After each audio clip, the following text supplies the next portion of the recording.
نحمده ونصلي ونسلم على رسوله الكريم أما بعد فأعوذ بالله من الشيطان الرجيم بسم الله الرحمن الرحيم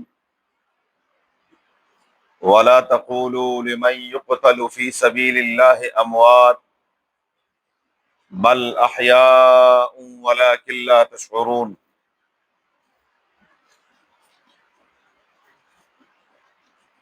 وقال النبي صلى الله تعالى عليه وآله وسلم الحسن والحسين سیدا شباب اہل الجنہ. صدق اللہ مولانا العظیم وصدق رسولہ النبی الامی الکریم.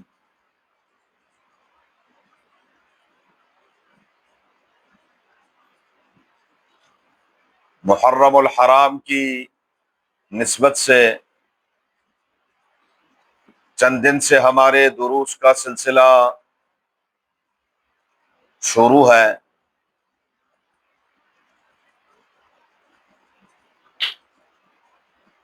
پہلے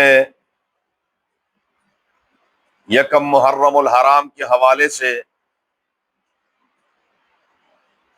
سیدنا فاروق اعظم رضی اللہ تعالی عنہ کی مختصر سیرت اور ان کی شہادت کا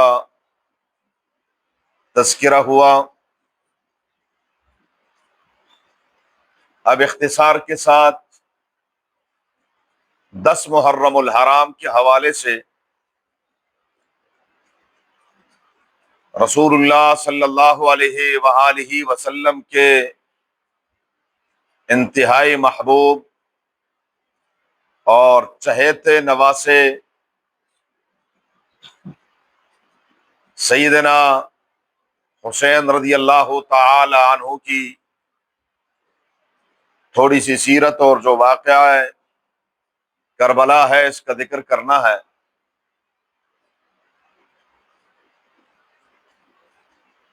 دراصل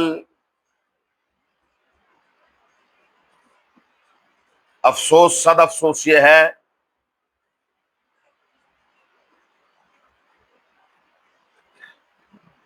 کہ سیدنا حسین رضی اللہ تعالی عنہ پیدا ہوئے، انہوں نے بچپن گزارا، جوان ہوئے، شادیاں کی، بچے ہوئے، اپنے نانا کو دیکھا، سیدنا ابوبکر صدیق رضی اللہ تعالیٰ عنہ کی خلافت میں رہے، سیدنا عمر رضی اللہ تعالیٰ عنہ کی خلافت کا زمانہ بھی بیت گیا. ان کے بعد سیدنا عثمان غنی رضی اللہ تعالیٰ عنہ کی المناک شہادت کے وقت یہ دونوں بھائی جوان تھے اور جو بلوائی تھے ان کے مقابلے میں دروازے پر تلوار لے کر کھڑے ہوئے تھے.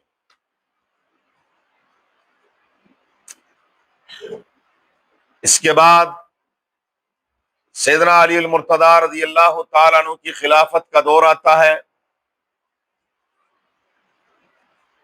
اور وہ گزر جاتا ہے. پھر اس کے بعد ان کے بڑے بھائی سیدنا حسن رضی اللہ تعالی عنہ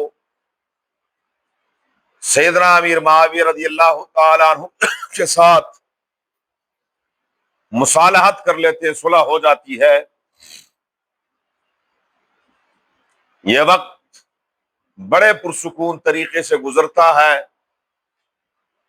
جب سیدنا معاویہ رضی اللہ تعالی عنہ کی دنیا سے رحلت کا وقت آتا ہے اور وہ تخت نشینی کے لیے اپنا ولی عہد بناتے ہیں، اور پھر جب وہ دنیا سے تشریف لے جاتے ہیں، بس اس کے بعد امت کو یہ چند دن کی سیرت بتائی جاتی ہے کہ سیدنا حسین رضی اللہ تعالیٰ عنہ کی باقی زندگی کہاں گزری، کیسے گزری، رسول اللہ مبارک کے دور میں صحابہ کرام رضوان اللہ تعالی علیہم اجمعین کو ان سے کتنے پیار اور محبت جو تعلق، پھر ان چاروں خلفاء کے دور میں خلفاء ان کے ساتھ کیا برتاؤ کرتے رہے۔ حضرت عمر جیسے دور میں شہر بانو آئی اور کئی صحابہ چاہتے تھے کہ یہ شہزادی ہمارے نکاح میں آئیں، لیکن فیصلہ کرتے ہیں کہ نہیں، یہ بھی شہزادی ہے اور ہمارے اندر شہزادے حضرت حسین رضی اللہ تعالی عنہ ہیں، ان کا نکاح ان سے کرتے ہیں۔ بہرحال یہ کوئی ایک واقعہ نہیں ہے، ایسے سینکڑوں واقعات، سینکڑوں مقامات پر صحابہ کرام رضوان اللہ تعالی علیہم اجمعین، خصوصاً خلفائے راشدین، و باقاعدہ ان کو ترجیح دیتے ہیں بڑے بڑے صحابہ پر، اجلہ صحابہ پر۔ کیوں؟ اس لیے کہ رسول اللہ صلی اللہ علیہ وآلہ وسلم کے ساتھ ان کی نسبت ایسی تھی، آپ صلی اللہ علیہ وسلم کو ان سے پیار بڑا تھا، محبت بہت زیادہ تھی۔ حضور صلی اللہ علیہ وسلم منبر پر خطبہ دے رہے ہیں، یہ چھوٹے چھوٹے ہیں، بالکل بچے ہیں۔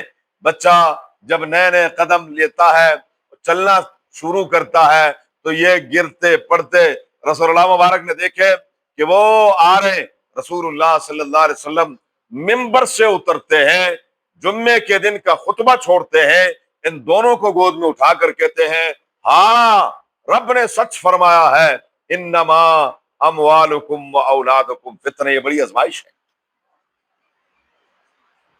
میں ان کو گرتے ہوئے برداشت نہ کر سکا، اور رسول اللہ صلی اللہ علیہ وآلہ وسلم نے ان کو گود میں اٹھا لیا۔ ایسے کئی واقعات، کبھی رسول اللہ صلی اللہ علیہ وآلہ وسلم سجدے میں ہے اور یہ آ کر سجدے میں پیچھے سے اوپر چڑھ جاتے ہیں، اور کسی کہنے والے نے کہا کہ کیا بہترین سواری ہے، حضور نے فرمایا سواری دیکھیے، شاہ سوار نہیں دیکھ رہے ہو۔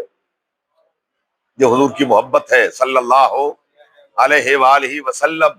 اور آپ حضرات اس چیز کو بخوبی جانتے ہیں، جو لوگ نواسوں سے، پوتوں سے، اپنی اولاد سے بڑھ کر محبت اور تعلق پوتوں اور نواسوں سے ہو جاتا ہے، کبھی اپنی اولاد سے اتنا لاڈ پیار انسان نے نہیں کیا ہوتا جتنا لاڈ پیار آگے اولاد کی اولاد سے کرتے ہیں۔ بہرحال حضور صلی اللہ علیہ وآلہ وسلم، پھر نبی کریم صلی اللہ علیہ وسلم کے صرف یہی نواسے نہیں تھے، نواسے تو اور بھی تھے، حضرت زینب کے بچے بھی تھے، ام کلثوم کے بھی تھے، لیکن ادھر صورتحال یہ تھی کہ چونکہ یہ سب سے چھوٹی تھی، حضرت فاطمہ الزہرا رضی اللہ تعالی عنہ، ان سے تعلق کچھ اور تھا، بلکہ اماں راویہ ہے، اماں عائشہ صدیقہ رضی اللہ تعالی عنہ فرماتی ہے کہ رسول اللہ صلی اللہ علیہ وسلم کی خدمت میں جب حضرت فاطمہ آتی تھی، حضور کھڑے ہو جاتے تھے۔ دونوں جہانوں کے سردار امام الانبیاء صلی اللہ علیہ وسلم، جہاں جبریل بھی آ کر دو زانوں بیٹھتے ہیں، وہاں حضور جن شخصیت کے لیے اٹھ جاتے ہیں، اپنی جگہ پر فرماتے تھے بٹھاتے۔ اما فرماتی ہے کہ کہاں بٹھاتے تھے؟ اپنی جگہ پر، اور فرمایا الفاطمہ تو بضعۃ منی، یہ تو میرے جگر کا ٹکڑا ہے۔ ان کے بیٹے، ان کی اولاد سے حضور صلی اللہ علیہ وسلم کو خاص محبت تھی، خاص انس تھا۔ یہ حالات ہماری کتابوں کے اندر ایک نہیں بے شمار واقعات ہیں، ان کی سیرت طیبہ، ان کی شجاعت، ان کا علم میں مقام، زہد میں مقام، ان کی فیاضی، ان کی سخاوت، اور عجیب و غریب سخاوتیں، قرآن کریم کی آیات پر عمل پیرا ہونا، کہنا بہت آسان ہے۔ ایک موقع پر یہ تشریف فرما تھے، اور ان کی جو خادمہ تھی وہ پانی لے کر آئی، تو اتفاق سے ان کے ہاتھ سے پانی کا جو آب خورا تھا، گلاس تھا، وہ پھسلا، گرا اور ٹوٹ گیا، پانی ان پر گر گیا۔ انہوں نے، انسان غصہ آ جاتا ہے، یہ کیا کیا؟ تو وہ بھی خادمہ حضرت حسین کی تھی، تو فرمانے لگی کہ والکاظمین الغیظ، سورہ آل عمران کیا تھے؟ والکاظمین الغیظ. اللہ والے متقین وہ ہیں جو غصے کو پی جاتے ہیں، غصے کو پی جاتے ہیں. تو غصہ پی لیا اور وہ سمجھ گئی. انہوں نے کہا والعافین عن الناس، اور اگر کسی سے کوئی غلطی ہو جائے تو معاف کر دیتے ہیں. انہوں نے کہا معاف بھی کر دیے دا. اب وہ سمجھ گئی کہ ہو اب لوہا گرم ہے. فرمایا واللہ یحب المحسنین. حضرت حسین رضی اللہ تعالیٰ فرمانے لگے آیت کا معنی یہ ہے کہ اللہ نیکی کرنے والوں کو پسند کرتے ہیں، محبت فرماتے ہیں ان سے. حضرت حسین رضی اللہ تعالیٰ عنہ فرمانے لگے جا تجھے میں نے آزاد کیا. یا ہونا یہ چاہیے تھا کہ غلطی کی ہے تو اس کے کان کھینچے جائیں، اس کو سزا دی جائے، لیکن جیسے جیسے وہ قرآن کی آیت کا لفظ پڑھتی گئی اور حضرت اس پر کیا کرتے رہے؟ عمل کرتے چلے گئے. یہ نہیں ہے کہ اچھا جی دیکھیں گے کب کرنا ہے عمل، کیسے عمل کرنا ہے. نہیں نہیں، ادھر آیت اور ادھر عمل ہو رہا ہے. حضرت حسین رضی اللہ تعالی عنہ کا معاملہ جب یزید تخت نشین ہوا، مدینہ منورہ میں یہ رہائش پذیر تھے، تو مدینہ منورہ کا جو گورنر تھا ولید، اس کے پاس حکم نامہ آیا. سیدنا معاویہ رضی اللہ تعالیٰ عنہ کی رحلت کے بعد بیعت کے لیے انہوں نے تمام مدینے والوں میں منادی کروا دی، جمع کیا اور بتا دیا کہ جی یزید کے لیے میرے ہاتھ پر بیعت کرو. اس موقع پر مدینہ منورہ میں دو شخصیتیں بڑی اہم تھی. ایک حضرت حسین رضی اللہ تعالیٰ عنہ، ایک عبداللہ ابن الزبیر رضی اللہ تعالیٰ عنہ. یہ بھی جلیل القدر صحابی ہیں. رشتہ بھی بتا دوں، عبداللہ ابن الزبیر رضی اللہ تعالیٰ عنہ یہ رسول اللہ صلی اللہ علیہ وسلم کی بڑی سالی ہے، اماں عائشہ کی بڑی بہن ہے. حضرت اسماء رضی اللہ تعالی عنہا اور ان کا نکاح ہوا رسول اللہ صلی اللہ علیہ وسلم کے پھوپھیزاد زبیر بن عوام رضی اللہ تعالی عنہ کے ساتھ. تو گویا حضور صلی اللہ علیہ وسلم کے کزن ہوئے، رسول اللہ مبارک کے کزن ان کے گھر میں تھی، اور ان کیا یہ بیٹے پیدا ہوئے. مدینہ منورہ میں جب صحابہ نے ہجرت کی تو مدینہ منورہ میں سب سے پہلا پیدا ہونے والا بچہ عبداللہ ابن الزبیر ہے رضی اللہ تعالی عنہ. جلیل القدر صحابی ہے یہ عبداللہ ابن الزبیر رضی اللہ تعالی عنہ. ایک تو یہ تھے، انہوں نے معذرت کر لی، اس مجمع میں شریک ہی نہیں ہوئے. انہوں نے کہا اچھا میں سوچوں گا، اور راتوں رات مدینہ منورہ سے نکل کر یہ مکے کی طرف چل دیے، بیعت نہیں کی. دوسری شخصیت سیدنا حسین رضی اللہ تعالی عنہ تھے. انہوں نے اسی مجمع میں مہلت مانگ لی کہ بھئی یہ بڑا اہم مسئلہ ہے اور اس پر انشاءاللہ ہمیں ایک دو دن سوچنے کا موقع دیا جائے، پھر اس کے بعد دیکھیں گے. انہوں نے کہا کوئی مسئلہ ہی نہیں. اگلا دن جب صبح ہوئی، معلومات لی کہ عبداللہ ابن زبیر، پتہ چلا کہ عبداللہ ابن زبیر رضی اللہ تعالیٰ عنہ تو مدینہ منورہ میں ہے ہی نہیں. وہ ان کو ڈھونڈتے رہے اور اس وقت سے فائدہ اٹھاتے ہوئے حضرت حسین رضی اللہ تعالیٰ عنہ نے تیاری پکڑی، سارا دن تیاری کی، رات کی تاریکی میں یہ بھی یہاں سے نکل گئے اور مدینہ منورہ سے مکہ مکرمہ کی طرف چل دیے. یہ دونوں شخصیات مکہ مکرمہ میں یکے بعد دیگرے وہاں پہنچتے ہیں، اور وہاں پہنچنے کے بعد عبداللہ ابن زبیر رضی اللہ تعالی عنہ متوازی خلافت اور حکومت کا اعلان کر دیتے ہیں حجاز کے علاقے پر یزید کے خلاف، اور بیعت نہیں کرتے. اور ہزاروں لوگوں نے ان کے ہاتھ پر بیعت کر لی، اور یہاں عبداللہ ابن زبیر رضی اللہ تعالیٰ عنہ اس علاقے کے خلیفہ بن گئے. اور یزید کا گورنر بھی باقاعدہ مکہ مکرمہ میں اس کے بھی کچھ چاہنے والے کچھ موجود تھے، لیکن ایک دوسرے سے کوئی تعرض نہیں ہے، کوئی بات چیت نہیں ہے، کوئی معاملات نہیں ہے. اپنے اپنے معاملات چلا رہے ہیں۔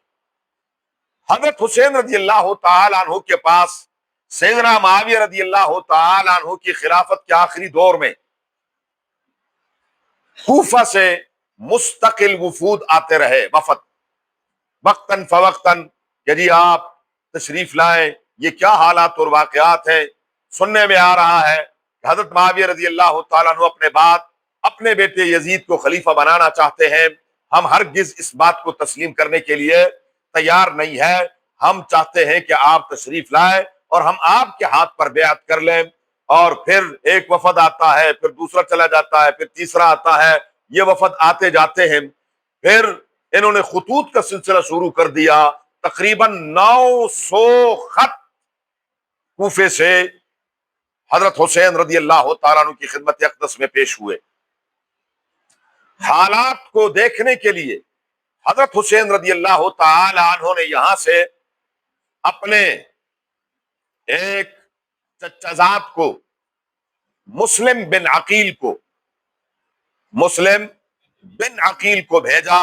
یہ حضرت حسین رضی اللہ تعالی عنہ کے چچزاد تھے۔ حضرت علی المرتضی رضی اللہ تعالی عنہ 4 بھائی تھے۔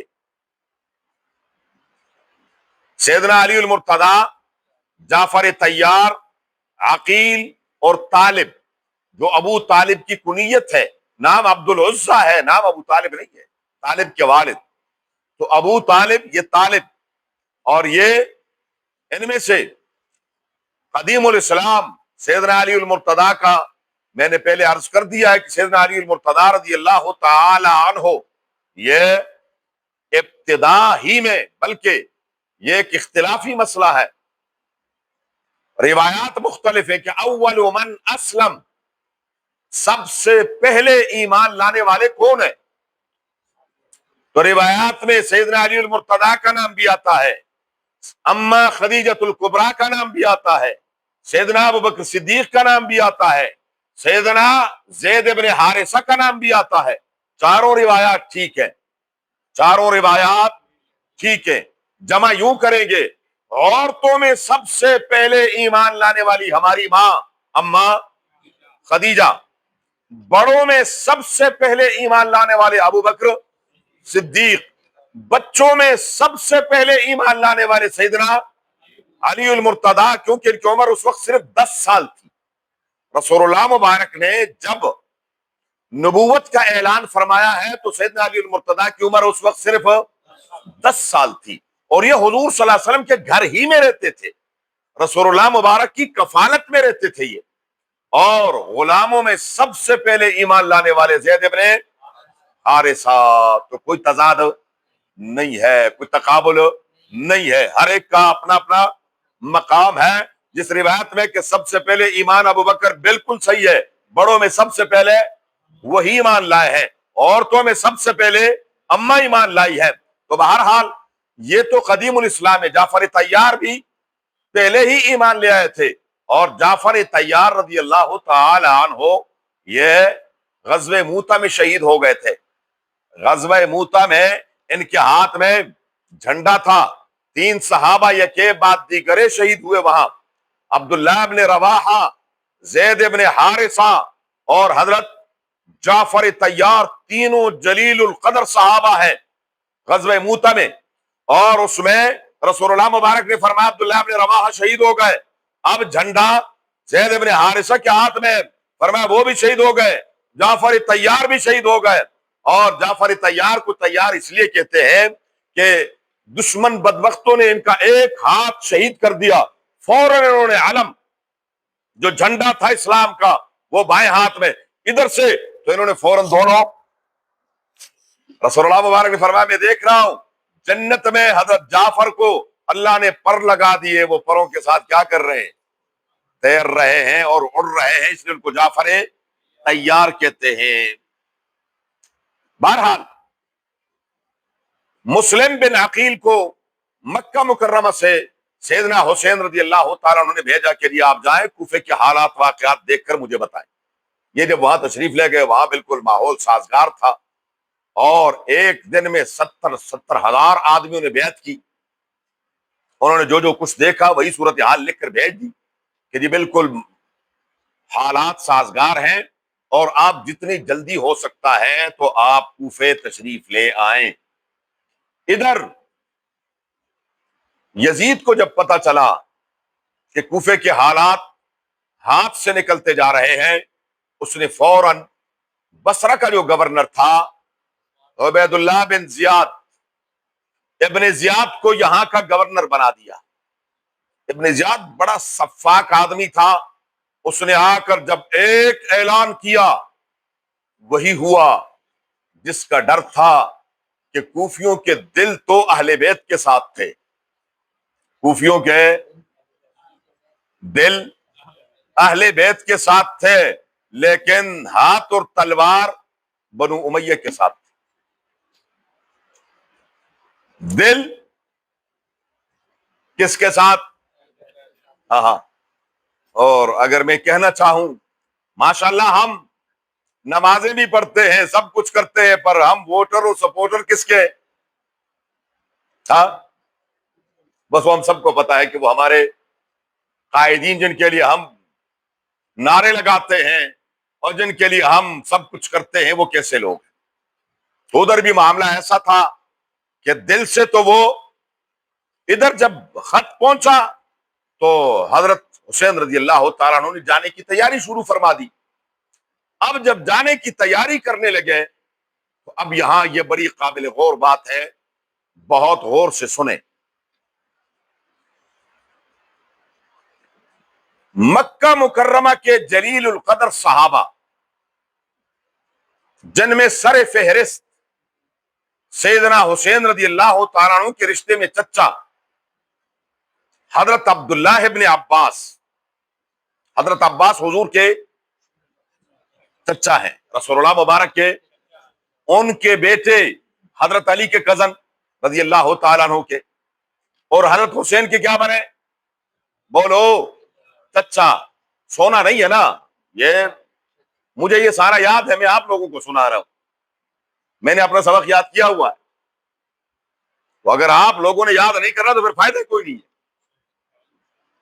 حضرت عباس رضی اللہ تعالیٰ عنہ رسول اللہ مبارک کے چچا، ان کے بیٹے حضرت عبداللہ، یہ رئیس المفسرین ہے، یہ کوئی عام صحابی نہیں ہے، قرآن کے سب سے بڑے مفسر اس امت میں وہ عبداللہ ابن عباس رضی اللہ تعالیٰ عنہ، جی پوری امت میں سب سے بڑے مفسر وہ، اور یہ رسول اللہ مبارک کی دعا تھی، اللہم علمہ التأویل والتفسیر، اور وہ دعا اللہ نے قبول فرمائی، پروردگار قرآن کی سمجھ عطا فرما دے عبداللہ کو، کیونکہ کزن تھے رسول اللہ مبارک کے، چچا کے بیٹے تھے، اور اللہ نے وہ دعا قبول فرمائی۔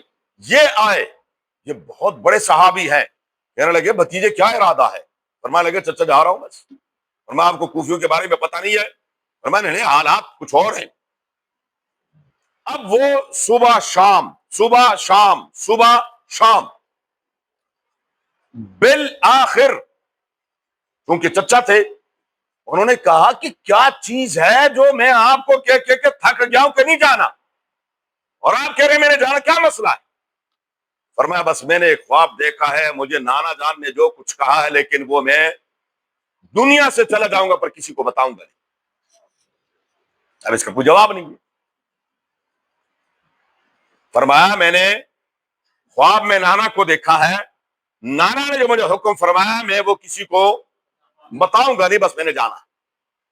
اچھا، پھر عبداللہ بن زبیر رضی اللہ تعالی عنہ بھی آئے، عرض کرنے لگے کہ بھائی میں یہ حجاز کی خلافت چھوڑ دیتا ہوں، آپ یہیں رہیے۔ فرمایا نہیں نہیں، مجھے خلافت کا نہیں ہے، بس ٹھیک ہے وہاں کا ماحول اور حالات واقعات ایسے ہیں تو لہذا میں نے وہاں جانا ہے۔ عبداللہ ابن عمر، یہ جلیل القدر بڑے بڑے صحابہ اس دور کے، یہ آ رہے ہیں، ان کے منتیں کر رہے ہیں، بالآخر سب نے مل کر ان کے سامنے ہاتھ جوڑے کہ شہزادے آپ جانا چاہتے ہیں جائیں، لیکن بیوی بچوں کو نہ لے کے جائیں۔ کیا؟ عورتوں اور بچوں کو نہ لے کر جائیں۔ یہاں میں آپ سے ایک دو سوال کروں گا، اللہ کرے کہ، لیکن صرف کان نہیں، دل کے کان کھول کر اس کو سمجھنا بھی ہے اور مجھے اس کا جواب بھی دینا ہے۔ یہاں کچھ بدبخت قسم کے لوگ ایمان سے عاری، وہ کہتے ہیں کہ ہمیں لوگ کہتے ہیں صحابہ صحابہ صحابہ کی رٹ لگائے لگتے ہیں۔ جب رسول اللہ مبارک کا نواسہ مکے سے نکل رہا تھا وہ صحابہ کہاں مر گئے تھے؟ نقل کفر کفر نباشت، نعوذ باللہ، یہ بکواس وہ کرتے ہیں۔ یہ آپ سوشل میڈیا کا دور ہے، آپ کو ایک نہیں کئی ایسے کتے مل جائیں گے جو بھونکتے ہیں کہ جب نواسہ رسول مکے سے جا رہے تھے ان کا ساتھ کیوں نہیں دیا، کیوں ان کے ساتھ نہیں نکلے؟ میرا آپ سے سوال ہے، پوری دنیا میں صرف مذہبی اسلام نہیں، اس کو چھوڑ کر دیگر مذاہب میں آپ نے ماشاءاللہ پڑھے لکھے اور بہت زیادہ سمجھدار لوگ بھی بیٹھے ہوئے ہیں اس مجمع میں، آپ مجھے بتائیں کسی بھی دنیا میں، دنیا کے کسی بھی مذہب میں جب کوئی فوجی لڑنے جاتے ہیں تو ساتھ بیوی بچوں کو ساتھ لے کے جاتے ہیں؟ ہاں، فوجی لڑنے کے لیے جاتے ہیں، لیکن ہاں رسول اللہ مبارک اپنی ازواج مطہرات ہماری ماؤں میں سے کسی یا کسی صحابیہ کو ساتھ لے کے جاتے تھے، لیکن وہ کس مقصد کے لیے لے کے جاتے تھے؟ صرف دوائی وغیرہ کے لیے۔ ایک دو عورتیں ساتھ ہوتی تھی کہ کوئی اگر زخمی ہو جائے اس کی تیمارداری کرنا یا اس طرح کے معاملات دیکھنا، اس کے سوا کوئی اپنے تمام بچوں کو، دودھ پیتے بچوں کو ان حالات میں، اگر حضرت حسین رضی اللہ تعالیٰ عنہ لڑنے کا ارادہ ہوتا تو وہ ان عورتوں کو ساتھ لے کے جاتے۔ تو جب انہوں نے لڑنے جانا نہیں تھا تو صحابہ کیسے ان کے ساتھ جائیں؟ کچھ سمجھ آ رہی ہے کہ سن نہ ہو ذرا جاگ جائیں۔ اگر وہ اعلان کرتے کہ بھائی میں نے خروج کرنا ہے، میں نے اس سے بغاوت کرنی ہے یزید سے، میرے ساتھ، میرے بازو بنو اور میرے ساتھ اس کے خلاف لڑو، کوئی مائی کا لال کسی بھی کتاب میں، چاہے اہل تشریح کی کتاب ہو، کہیں پر بھی یہ خطاب حضرت حسین رضی اللہ تعالیٰ عنہ کا نہیں ہے۔ وہ تو جا رہے ہیں کہ وہاں حالات سازگار ہے، میں نے جانا ہے اور لوگوں نے میرے ہاتھ پر کیا کرنی ہے؟ خلافت کی بیعت کرنی ہے۔ ہاں، مقابلہ اگر ہوگا تو وہاں سے آگے ہوگا، وہاں سے آگے ہوگا۔ جب میری وہاں خلافت ہوگی، لوگ میرے ہاتھ پر بیعت کر لیں گے، ایک سلسلہ بن جائے گا، پھر اگر یزید کوئی میرے ساتھ تعرض کرے گا یا کوئی بات چیت کرے گا تو پھر اس کے بعد کوئی صورت بنے گی، کوئی بات ہے نہیں۔ اور بکواس کیا ہے کہ کہاں تھے؟ اچھا، ایک اور بات،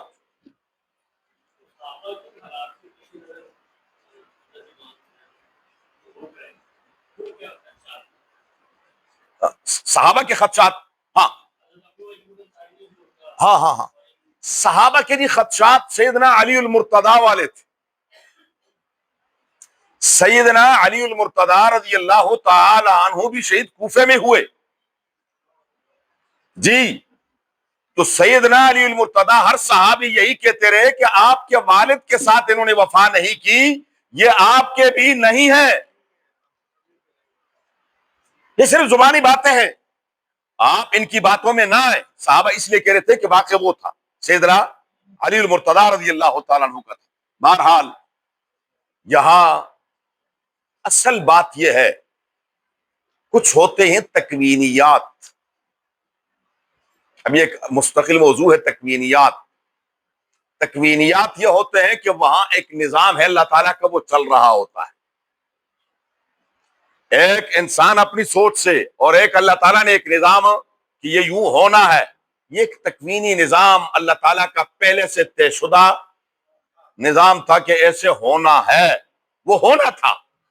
اس لیے حضرت حسین رضی اللہ تعالیٰ عنہ کسی کی بات نہیں مان۔ اچھا، مکے سے نکلے، تھوڑے سے آگے گئے، ادھر عبداللہ ابن جعفر کو پتا چلا، ان کے کزن ہیں عبداللہ ابن جعفر، حضرت جعفر طیار کے بیٹے ہیں، ان کو پتا چلا کہ حضرت حسین رضی اللہ، انہوں نے بیٹے بھیجے، انہوں نے کہا تم دوڑ کر جاؤ، بھاگتے جاؤ، اور جہاں بھی ان کو پاؤ روکنا میرے آنے تک۔ اچھا، وہ بیٹے بیچارے سر پہ دوڑے، اور راستے میں ایک جگہ ان کو پایا، کہا کہ جی ابا جی نے یہ کہا ہے اور آپ یہاں رکیں۔ اچھا، انہوں نے کہا جی ٹھیک ہے روک لیتے۔ قافلہ رکا۔ حضرت جعفر نے یہ کیا کہ مکے کے گورنر سے لکھوایا، مکے کے، کیونکہ یہ ساری باتیں تو ایک ایک منٹ کی خبر پہنچ رہی تھی کہ اب یہ ہو رہا ہے، اب یہ ہو رہا ہے، اب یہ ہو رہا ہے۔ تو انہوں نے گورنر کے پاس جا کر، وہ بڑے دور اندیش تھی کہ کہیں ایسا نہ ہو میں ان کو واپس لاؤں اور یہ گرفتار کر لیں۔ گورنر مکہ جو یزید کا گورنر ہے وہ گرفتار کر لے اور کہے کہ جی آپ کس نیت سے جا رہے تھے وہاں۔ تو انہوں نے پہلے یہاں بات پکی کی، مکے کے گورنر کے پاس جا کر ان سے کہا کہ اگر میں ان کو واپس لے آؤں، انہوں نے کہا لے آئیں گے تو مرحبا، ہمیں ان سے کیا لینا دینا، ہمیں ان سے کیا لینا دینا۔ انہوں نے کہا جی ٹھیک ہے، لکھوایا باقاعدہ، لکھوا کر یہ بھی پہنچے وہاں، کہنے لگے بھائی یہ دیکھو یہ میں آپ کے لیے لکھ کر لے آؤں، آپ کی مہربانی، خدا کے لیے واپس جائیں، کوفے نہ جائیں، آپ مکے آئیں، وہاں پھر دیکھتے ہیں، مشاورت کرتے ہیں، کچھ اس طرح جذبہ۔ نے کہا نہیں، مسلم بن عقیل کے میرے پاس یہی ہے، رپورٹ آ گئی ہے کہ لوگوں نے میرے ہاتھ پر، ان کے ہاتھ پر میرے لیے بیعت کر لی ہے۔ مسلم بن عقیل کے ہاتھ پر بیعت کس کی ہو رہی ہے؟ حضرت حسین رضی اللہ تعالیٰ عنہ، تو انہوں نے بیعت کر لی ہے، لہذا میں رک نہیں سکتا، میں نے جانا ہے۔ خیر وہ بھی مایوس ہو گئے اور واپس لوٹے۔ پھر انہوں نے بھی یہی کہا کہ بھائی اگر آپ نے جانا ہے ان بچوں کو تو واپس کر دیں، بیوی اور بچوں کو آنے کا نہیں، یہ نہیں ہو سکتا۔ تو ہم نے ہمارا کون سا مسئلہ؟ چلے گئے، راستے میں ایک شاعر ہے، وہ ہے، اس نے کہا جی آپ نے کوفے اور شام والوں کو کیسے پایا؟ انہوں نے کہا ہم نے بڑے ایک سمجھدار آدمی سے سوال کیا جو ان کے حالات جانتا ہے۔ اس نے جواب وہی دیا، دل تو ان کے آپ کے ساتھ ہے پر ہاتھ نہیں ہے۔ دل سے وہ آپ سے پیار کرتے ہیں، دل سے، لیکن ہاتھ سے نہیں، تیر تلوار ان کے انہی کے ساتھ ہے۔ خیر تھوڑا لمحہ آگے گئے تو خبر پہنچ گئی کہ حضرت مسلم بن عقیل کو شہید کر دیا ہے۔ اب جب یہ بات آئی تو اپنے ہی قافلے کے کچھ لوگوں نے آگے بڑھ کر سیدنا حسین رضی اللہ تعالیٰ عنہ کو عرض کیا کہ حضرت ہمیں واپس جانا چاہیے اگر حالات یہ ہیں۔ اب ادھر مورخین لکھتے ہیں کہ ان کا بھی دل نرم ہو گیا اور مائل ہونے لگے واپسی کے لیے۔ مسلم بن عقیل کے بچے کھڑے ہو گئے، انہوں نے کہا ہمارا ابا وہاں شہید ہو گیا ہے اور ہم یہاں سے واپس نہیں، ہم تو اپنے ابا کا بدلہ لیں گے۔ میں نے آپ کو بتایا کچھ تکوینیات ہوتی ہیں، کچھ تکوینی امور ہیں، وہ چل رہے ہیں ساتھ ساتھ۔ جب یہ مائل ہوئے تو وہ ڈٹ گئے، انہوں نے کہا جی ہمارے ابا وہاں شہید ہو گئے اور ہم یہاں سے واپس جائیں گے، نہیں ایسا کبھی بھی نہیں ہو سکتا۔ آگے گئے تو سامنے سے حر بن یزید آ گئے 1000 کا لشکر لے کر۔ حر بن یزید کے ساتھ آمنا سامنا ہو گیا، حر بن یزید سے بات چیت ہوئی، نماز کا وقت ہوا۔ یہاں حضرت حسین رضی اللہ تعالیٰ عنہ جب جا رہے تھے تو راستے میں مختلف قبائل کے لوگ ان کے ساتھ ملتے گئے۔ یہ صرف 72 آدمی نہیں تھے، اب یہ 1000 سے اوپر بن گئے تھے۔ لیکن جب وہاں حضرت نے ایک خطبہ دیا کہ بھائی حالات سازگار نہیں ہیں اور میں کسی کے سر کی قیمت اپنے سر نہیں لینا چاہتا، اگر کوئی واپس جانا چاہتا ہے تو وہ واپس چلا جائے، تو یہاں سب لوگ چلے گئے، صرف وہی رہ گئے جو مکے سے ساتھ تھے۔ اچھا نماز کا وقت ہوا، سیدنا حسین رضی اللہ عنہ حر بن یزید سے کہا نماز اپنی اپنی پڑھیں گے یا نہیں؟ فرمایا امام آپ ہمارے آپ ہیں، امام ہمارے آپ کے پیچھے نماز پڑھیں گے۔ اچھا جی نماز ہو گئی، اچھا جی کیا حکم ہے؟ انہوں نے کہا شہزادے بات یہ ہے، نہ تو میں آپ کو آگے جانے دوں گا نہ میں آپ کو پیچھے جانے دوں گا، ہاں یہ کر سکتا ہوں راستہ بدل لیں، لمبا راستہ اختیار کر لیں تاکہ اس میں آپ کو تھوڑی سی مہلت مل جائے اور کچھ حالات شاید بہتر ہو جائیں۔ کیونکہ حر بن یزید رحمہ اللہ تعالی رحمتا واسعہ یہ دل سے ان کی بڑی قدر کرتے تھے، اور پھر آگے واقعہ آئے گا، یہ پھر انہی کے ساتھ شہید ہوئے۔ حر بن یزید. تو انہوں نے کہا کہ نہ تمہیں آپ کو سیدھے جانا اور نہیں کیا ہے کہ اگر آپ کہیں کہ میں پیچھے مکے چلا جاؤں گا تو یہ بھی میں، کیونکہ میرے پاس حکم نہیں ہے، میں کسی کے حکم کے تابع ہوں. اور ہاں یہ ہو سکتا ہے کہ آپ راستہ کیا کر لیں، یوں سیدھا جانا ہے تو آپ ذرا راستے کو کیا کر لیں، لمبا کر لیں تاکہ اس میں درمیان میں مہلت آ جائے. یہ تھوڑے سے یوں گئے، ادھر سے عمرو بن سعد کا لشکر آ گیا 1000 فوجیوں کا. یہ سعد بن ابی وقاص رضی اللہ تعالیٰ عنہ کے بیٹے ہیں جو فاتح ایران ہیں، اور ان پر بہت زیادہ بھونکتے ہیں کیونکہ ایران جو فتح کیا انہوں نے سعد بن ابی وقاص رضی اللہ تعالیٰ عنہ نے، ان کا اچھا یہاں پر یہ خیمے لگ گئے میدان میں. اب یہ میدان کربلا ہے، میدان میں خیمے لگ گئے. ادھر عامر بن سعد حر بن یزید کی فوجیں ہیں، ادھر سیدنا حسین رضی اللہ تعالیٰ عنہ کا کنبہ ہے اور خیموں میں بیٹھے ہوئے ہیں. اچھا نماز کا وقت ہوتا ہے، حضرت حسین آگے ہوتے ہیں، سب ان کے پیچھے نماز پڑھتے ہیں. بالآخر روز بات چیت ہوتی ہے کہ یار کیا کریں کیسے کریں. یہ نہیں ہے کہ کوئی انجانے ہیں، سب ایک دوسرے کو اچھی طرح جانتے ہیں کہ یہ کون ہے اور یہ کون ہے. تو انہوں نے آپس میں بات چیت کی تو حضرت حسین رضی اللہ تعالیٰ عنہ نے 3 باتیں سامنے رکھی. عبید اللہ بن زیاد کی طرف سے ایک ہی مطالبہ کہ آپ نے میرے ہاتھ پر یزید کی بیعت کرنی ہے، بس دوسری کوئی بات نہیں. میرے ہاتھ پر کس کے لیے؟ یزید کے لیے بیعت کرنی. حضرت حسین رضی اللہ تعالیٰ نے فرمایا تو عبید اللہ کون ہوتا ہے؟ مجھے سیدھے جانے دو شام، میں جانوں یزید جانے، میرا معاملہ ہے ان کے ساتھ، ہم آپس میں طے کر لیں گے، جو بھی ہوگا وہاں ہوگا. پہلی شرط، اگر یہ منظور نہیں ہے میں جہاں سے آیا ہوں مجھے واپس جانے دیا جائے. مکے سے آیا ہوں تو مجھے واپس. تیسری شرط، اگر یہ دونوں بھی منظور نہیں ہے تو پھر مجھے سرحدات کی طرف جانے دو تاکہ میں غیر مسلموں کے ساتھ لڑتے لڑتے جہاد میں شہید ہوں، زندگی میں سرحدات پر گزار. بڑے خوش ہوئے، انہوں نے کہا اس سے اچھی بات اور کیا ہو سکتی ہے. یہاں سے جب انہوں نے اپنا قاصد بھیجا عبید اللہ بن زیاد کے پاس، وقتی طور پر عبید اللہ بن زیاد نے بھی الحمدللہ کہا کہ اللہ نے معاملہ بڑی آسانی سے حل کر دیا. ہمیں پہلے سے یہ خدشہ تھا، اس موقع پر یہ الفاظ کہے، ہمیں خدشہ یہ تھا کہ سیدنا معاویہ رضی اللہ تعالیٰ عنہ کے دنیا سے جانے کے بعد خونریزی ہوگی، حالات خراب ہوں گے. یہ تو اللہ نے معاملہ ہی بڑا آسانی سے کر دیا. ان میں سے کوئی بھی یعنی تینوں قابل عمل ہے، تینوں باتیں، کوئی ایسی بات نہیں جو قابل عمل نہ ہو. یہ تو اللہ نے بہت آسانی والا حل نکال دیا ہے. ادھر ایک بدبخت شیطان شمر کی شکل میں موجود تھا. اس شیطان بدبخت نے کہا عبید اللہ ابن زیاد، ہاتھ آیا ہوا شکار تیرے ہاتھ سے نکل رہا ہے اور یزید پر یہ احسان کر دے ورنہ ساری زندگی وہ آپ پر کبھی اعتماد نہیں کرے گا.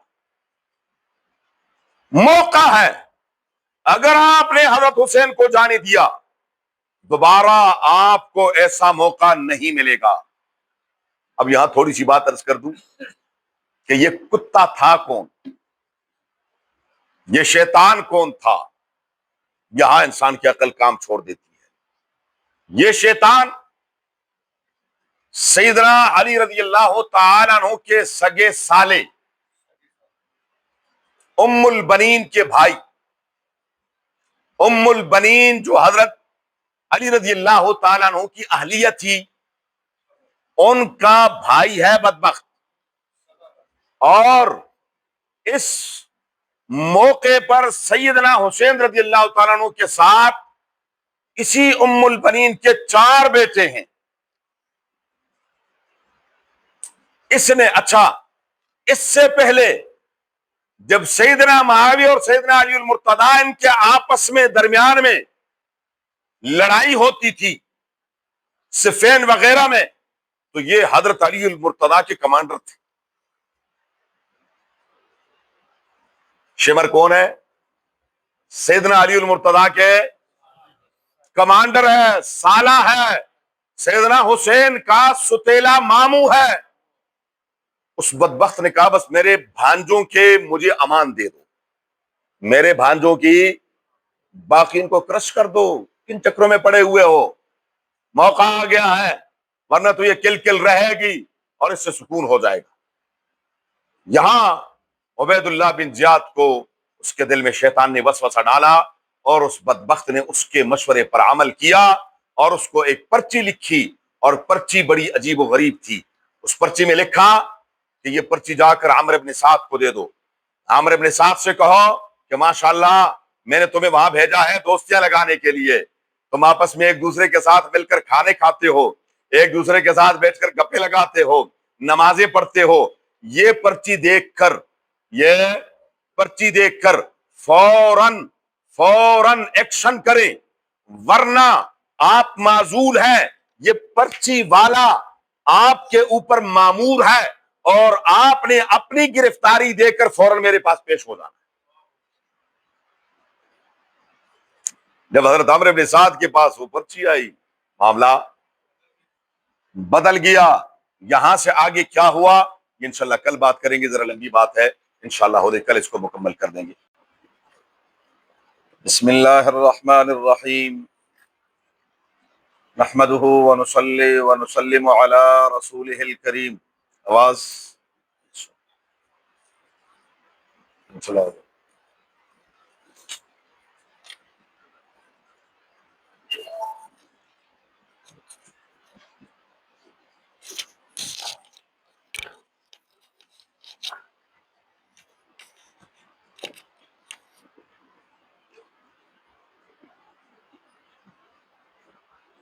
کل کے درس میں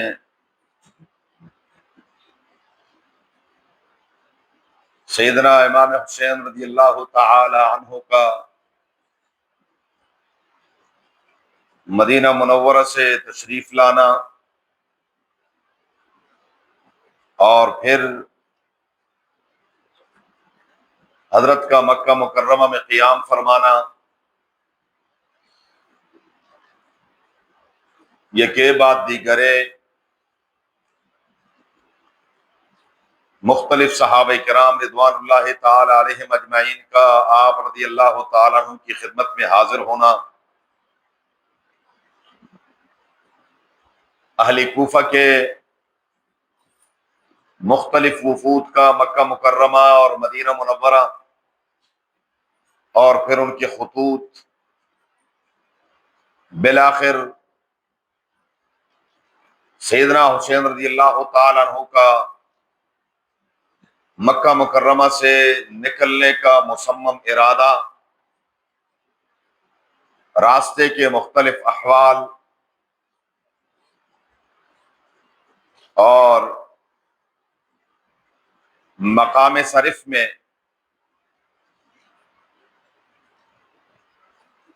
عبید اللہ بن زیاد کا کارندہ حر تمیمی رحمہ اللہ تعالی 1000 کی فوج کے ساتھ ان کا سامنا ہونا۔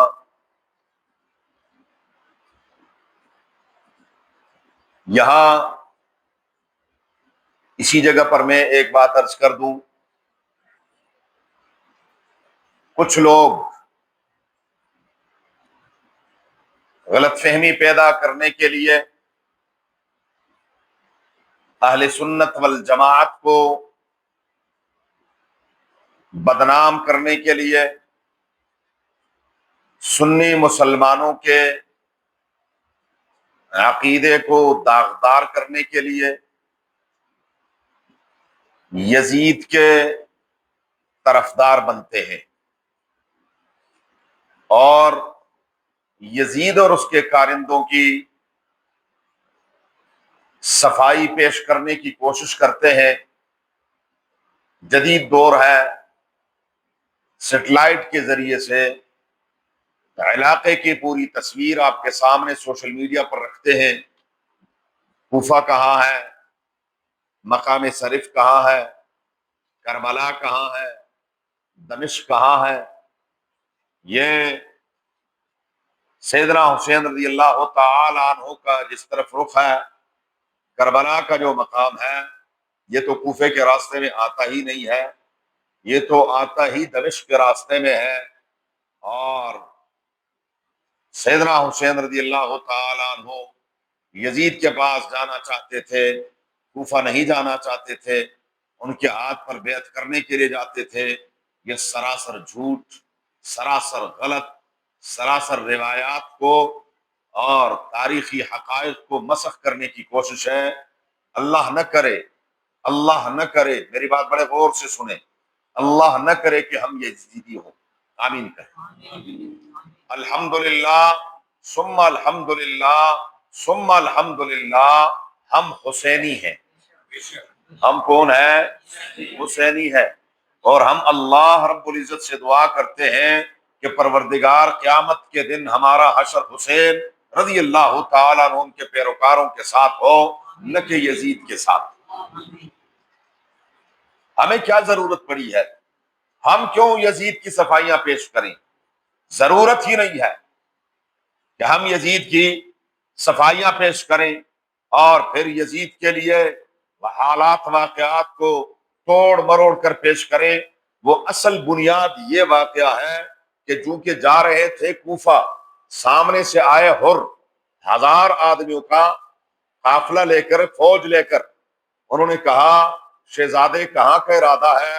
فرمانے لگے آپ لوگوں کا بلایا ہوا ہوں، آپ لوگوں نے بلایا ہے۔ انہوں نے کہا کہ مجھے تو خیر پتہ نہیں ہے، لیکن آپ نہ آگے جا سکتے ہیں نہ واپس مڑ سکتے ہیں، البتہ دل میں حر کے بڑی ہی عقیدت تھی سیدنا حسین رضی اللہ تعالی عنہ سے، تو عرض کرنے لگے آپ یوں کریں کہ آپ ادھر سے ذرا تھوڑا سا راستہ بدل لیں۔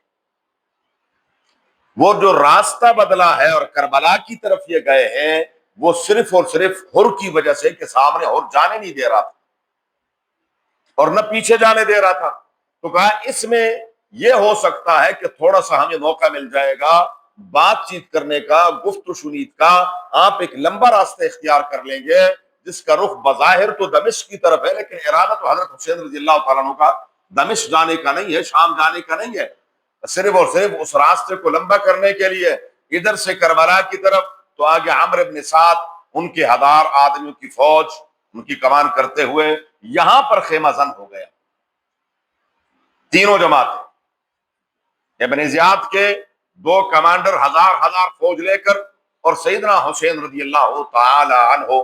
میں نے کل عرض کیا تھا یہاں پر بڑا ہی اچھا ماحول بنا، بہت ہی اچھے طریقے سے بات چیت ہوئی، اور سیدنا حسین رضی اللہ تعالی عنہ نے 3 شرطیں رکھی، اس پر بڑے ہی خوش ہوئے، لیکن صورتحال اس وقت بگڑی جب شمر لعین اس نے ابن زیاد کو مشورہ یہ دیا کہ اگر یہ یزید کے پاس پہنچ گئے تو آپ کو پتہ ہے کہ پھر آپ کا پتہ کٹ جائے گا، پھر یہاں طوطی بولے گا، حضرت حسین رضی اللہ تعالی عنہ کا آپ کو کوئی نہیں پوچھے گا، موقع ہے اس موقع سے فائدہ اٹھاؤ۔ البتہ اس نے کہا کہ مجھے میرے بھانجوں کے حوالے سے کچھ آپ مجھے امان دے دیں۔ 4 بھانجے اس کے ام البنین کے بیٹے، جن میں سے عباس علمدار اور عبید یہ تمام کے تمام تھے، ان کے بارے میں اس نے امان لی، آیا اور یہاں پر 9 تاریخ 9 محرم الحرام کو یہ یہاں پر پہنچا۔ پہنچ کر اس نے اعلان کیا کہ یہ 4 آدمی اس قافلے میں سے واپس باہر نکلا۔ انہوں نے کہا جی بتائیے کیا کہنا ہے؟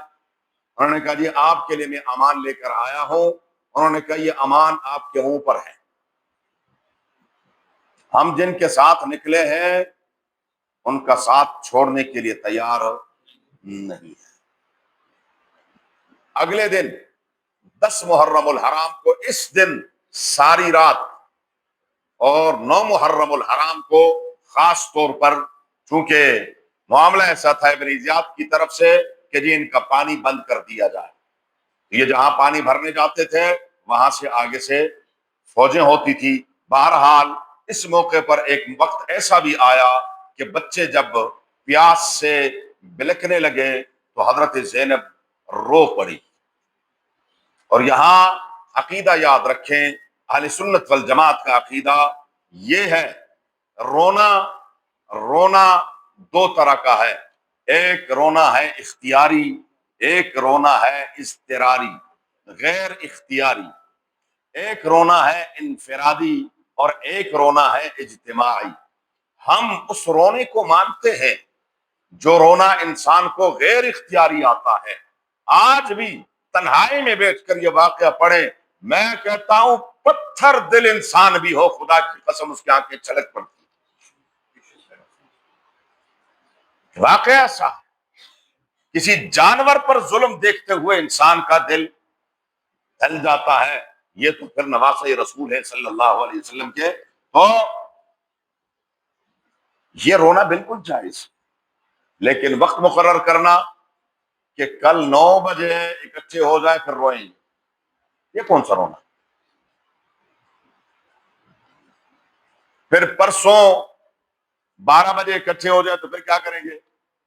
روئیں گے. اچھا، اور روئیں گے بھی کیا؟ مل کر روئیں گے. اکیلے میں کوئی رونا دھونا نہیں ہے، کوئی غم نہیں ہے، کوئی مسئلہ نہیں ہے. اور اگر رونا ہے تو کیا؟ مل کر رونا ہے. شریعت کہتی ہے نہیں، مل کر رونا نہیں. شریعت کہتی ہے کہ جان بوجھ کر رونا نہیں ہے، بلکہ رونا تب ہے جب رونا آ جائے. وہ رونا ہے، وہ انسان کے اختیار میں نہیں ہوتا. وہ رونا ہے اللہ مجھے آپ سب کو بارہا اپنی یاد میں نصیب فرمائے کہے جی، تو وہ اللہ اپنے خوف سے نصیب فرمائے، آمین کہیں. وہ رونا ہے، یہ رونا یہ غیر اختیاری تھا.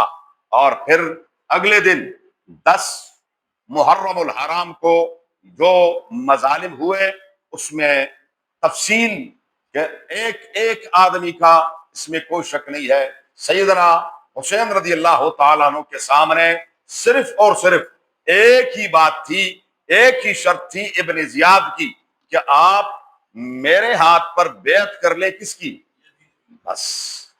اس سے زیادہ وہ کوئی بات ماننے کے لیے تیار نہیں تھے.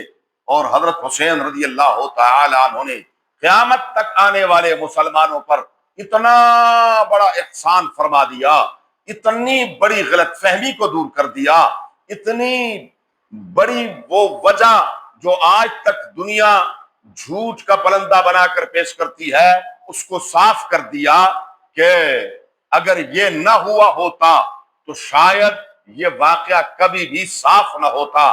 حضرت حسین رضی اللہ تعالی عنہ نے فرمایا سوال پیدا نہیں ہوتا کہ میں بیعت کروں کس کے ہاتھ پر؟ ابن زیاد جیسے لعین شخص کے ہاتھ پر، وہ بھی یزید کے لیے. اگر یہ بیعت میں نے کرنی تھی پھر میں ولید کے ہاتھ پر مدینے میں کیوں بیعت نہ کرتا؟ میں مدینے سے نکلا کیوں تھا؟ میں مدینے سے. اور پھر حضرت نے وہ تمام خطوط ان کے سامنے پھینک دیا کہ یہ تمہارے خطوط ہیں، یہ تمہارے بلاوے ہیں، وہ فلاں وہ فلاں، یہ خط فلاں کی طرف سے ہے، یہ خط فلاں کی طرف سے ہے، یہ خط فلاں کی جانب سے ہے. تمام اہل کوفہ کے بعد مورخین نے 18,000 خطوط لکھے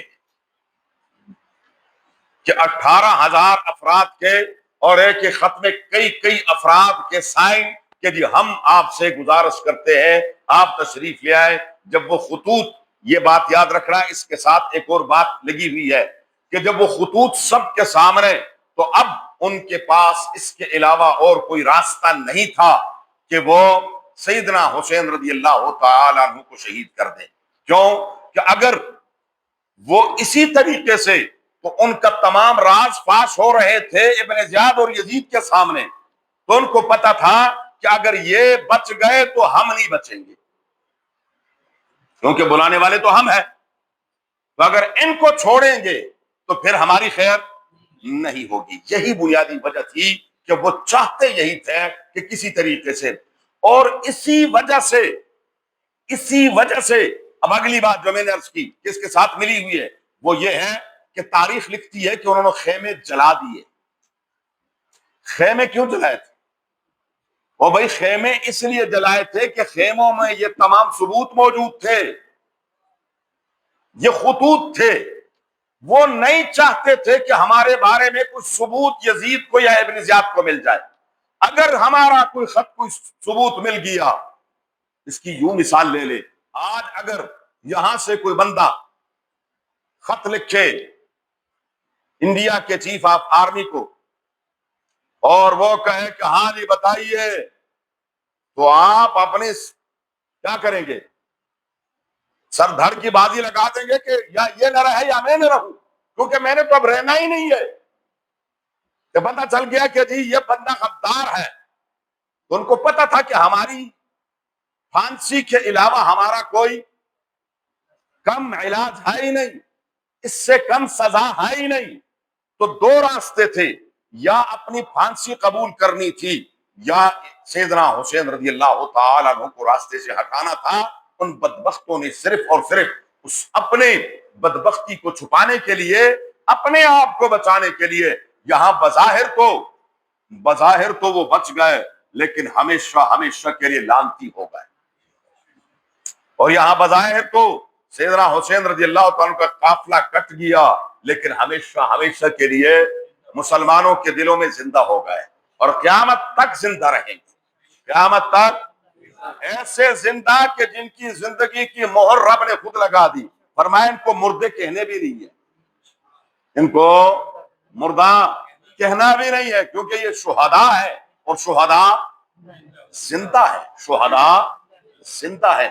بہرحال یہاں سے حضرت حسین رضی اللہ تعالی عنہ کا، اور پھر اسی سے میں نے عرض کیا کہ حضرت زینب رضی اللہ تعالی عنہ اور ان کے جو رونے کی وہ وجہ تھی، اس کی وجہ سے پھر وہ کہتے ہیں کہ جی یہ رونا دیکھیں حضرت زینب بھی تو روئی تھی، ہم اس لیے رو رہے ہیں، ہم اس لیے رو رہے ہیں. اور پھر کہتے ہیں جی قرآن میں بھی تو ہے. ہم نے کہا جی کہاں قرآن میں؟ تو کہنے لگے یوسف علیہ السلام کے بھائی جب یوسف علیہ السلام کی قمیص لے کر آئے، سورہ یوسف میں قرآن میں رب فرماتی ہے وَجَاءُوا أَبَاهُمْ عِشَاءً يَبْكُونَ، وہ عشاء کے وقت آئے اور رو رہے تھے. عشاء کے وقت آئے اور رو رہے تھے. معلوم ہوتا ہے جیسے وہ رو رہے تھے آج یہ بھی رو رہے ہیں. جیسے وہ رو رہے تھے تو کاروائی کس نے کی تھی؟ ان رونے والوں نے. کاروائی کس نے کی تھی؟ رونے والوں نے کی تھی. یوسف علیہ السلام کو کنویں میں دھکا کس نے دیا تھا؟ اور رو بھی کون رہے تھے؟ اور خون آلود کپڑے بھی کس کے پاس تھے؟ ہاں، تو آج بھی لال جھنڈے کس کے پاس ہیں؟ ہاں، اور آج بھی اگر قاتل کو ہمارے جو انویسٹیگیشن والے ہوتے ہیں وہ جب انویسٹیگیشن کرتے ہیں، اللہ مجھے آپ سب کو محفوظ فرمائے، ان کے بڑے عجیب انداز ہوتے ہیں. تو وہ کہتے ہیں جی یہ چیز کہاں ہے، یہ چیز کہاں ہے، وہ چیز کہاں ہے. وہ کہتے ہیں آلہ قتل برآمد ہو گیا. آلہ قتل، تو جہاں سے آلہ قتل برآمد ہو تو وہی کون ہوتے ہیں؟ قاتل ہوتے ہیں. وہی قاتل بھی ہوتے ہیں. تو بس یہ دیکھ لیں کہ آج چھریاں کہاں ہیں. ہاں بولے چھریاں کبھی کسی سنی کی مسجد میں آپ نے دیکھی ہے؟ چھریاں کس کے پاس ہوتی ہیں؟ تو جن کے پاس چھریاں ہوتی ہیں وہی چھریوں والے. اور یہ حقیقت ہے، میں نہیں کہتا. یہ ملا باقر مجلسی جیسے اور کئی شیعہ مورخین نے یہ لفظ لکھا ہے کہ جب انہوں نے یہ سب کچھ کر لیا، یہ سارے اکٹھے ہوئے کوفے میں سلیمان خزاعی کے گھر پہ. انہوں نے کہا ہوئے ہم ہی نے تو بلایا تھا، یہ کیا کیا؟ ہم ہی نے بلایا تھا، یہ ہم کیا کر بیٹھے؟ تو یہی منتخب التواریخ وغیرہ انہوں نے لکھا ہے کہ جب ان کے سلیمان کے گھر سے یہ باہر نکلے تو ماتم کر رہے تھے کہ ہائے ہم نے کیا کیا، ہائے ہم نے. اچھا یہاں سے جب قافلہ کٹ گیا، سیدنا حسین رضی اللہ تعالیٰ عنہ کا سر مبارک جو ہے وہ جدا کر دیا، ابن زیاد کے پاس پہنچا۔ یہ قافلہ بھی کوفے میں پہنچا، کوفہ شہر تھا، لوگ ڈرے ہوئے سہمے ہوئے اپنی چھتوں پر دیکھ رہے ہیں، کسی کے رونے کی آواز آتی ہے، کوئی رو رہا ہے، کس انداز سے قافلہ آیا تھا، قافلے کے ساتھ کیا ہوا۔ تو حضرت امام زین العابدین رحمہ اللہ تعالی رحمۃ واسع، یہ بچے تھے، چھوٹے تھے، یہ صرف اس لیے بچ گئے تھے کہ یہ بیمار تھے۔ یہ اپنی پھوپھی کی انگلی پکڑے ہوئے حضرت زینب رضی اللہ تعالی عنہا کے ساتھ جا رہے ہیں اور دیکھ رہے ہیں حیرت زدہ آنکھوں کے ساتھ کہ یہ کیا ہے، یہ لوگ رو رہے ہیں۔ تو انہوں نے ایک عجیب تاریخی جملہ کہا، ان ہؤلاء یبکون علینا فمن قتلنا غیرہم۔ تاریخی جملہ یہ ہے کہ پھپھو جان یہ بتائیے، یہ لوگ رو رہے ہم پر، تو ہمیں ان کے سوا کس نے مارا؟ ہمیں قتل کرنے والے کون تھے؟ کہاں سے آئے تھے؟ وہ تو مکہ سے نہیں آئے تھے، شام سے نہیں آئے تھے، مدینے سے کون تھے؟ کوفے والے تھے۔ اور وہی کوفے والے آج کیا کر رہے ہیں؟ ہم پر رو بھی رہے ہیں، مارا بھی، بلوایا بھی۔ ہمیں مدینے سے کس نے بلایا تھا؟ انہوں نے۔ وفد کس کے گئے تھے؟ کوفے والوں کے۔ خطوط کس کے گئے تھے؟ اور پھر عمرو بن سعد اور تمیمی کے فوج میں کون لوگ تھے؟ کوفے والے تھے۔ فوج میں بھی کون تھے؟ اور وہی بات جو صحابہ کرام مکے میں حضرت سیدنا حسین رضی اللہ تعالیٰ عنہ سے عرض کرتے تھے کہ حضرت ان کے دل تو آپ کے ساتھ ہیں پر ہاتھ آپ کے ساتھ نہیں ہے، ان کی تلواریں آپ کے ساتھ نہیں ہیں، یہ دل سے چاہتے بھی ہیں لیکن بزدل ہے، یہ کبھی بھی آپ کے ساتھ۔ اچھا، یہاں جو حضرت حسین رضی اللہ تعالی عنہ اس فوج کے ساتھ 2000 فوج، اور ادھر کتنے ہیں؟ بشمول بچے عورتیں سب، پورا قافلہ 72 آدمی۔ اچھا، یہ حسین رضی اللہ تعالیٰ عنہ جب ٹکرا گئے تو میں نے عرض کیا کہ اہل سنت والجماعت پر قیامت تک کے لیے بڑا احسان فرما دیا۔